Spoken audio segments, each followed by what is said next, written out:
সাধারণ কৃষকের দুঃখ দুর্দশা তুলে ধরতেছে তাজু মিয়া।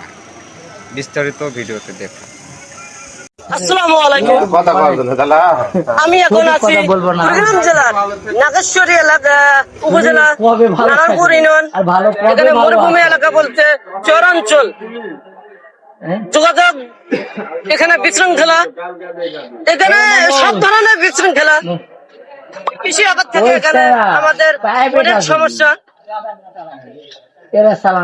রাত্রে ঝড় তুফানে আমার নারায়ণপুর ইউনিয়নে মরুভূমি এলাকা চরাঞ্চল, শুধু আমার চরাঞ্চল না, বাংলাদেশে অল পৃথিবী যত চর এলাকা আছে, জানি না এরকম কৃষি আবাদ গুলা কিভাবে আছে, কোন পরিস্থিতি আছে, এগুলো আসলে কৃষি অফিস থেকে আসলে খোঁজ খবর নেওয়া উচিত।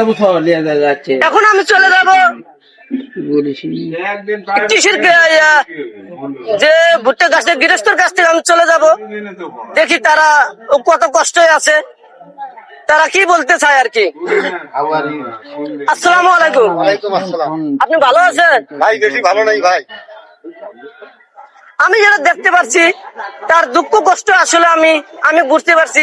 জানি না বাংলাদেশের কতগুলো চর অঞ্চলে এরকম দুর্গতি আছে।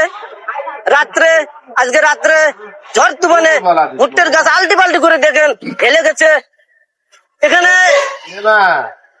গৃহস্থ আসছে ভুট্টার গাছ খারাপ করার জন্য। আমি ইতিপূর্বে শুনলাম ভুট্টার গাছ এখানে খারাপ হচ্ছে না। আসলে নিচে মাটি নরম থাকলে কিভাবে খারাপ হবে, সাপোর্ট পাচ্ছে না। আসলে কৃষি আবার বলতে কৃষি অফিস থেকে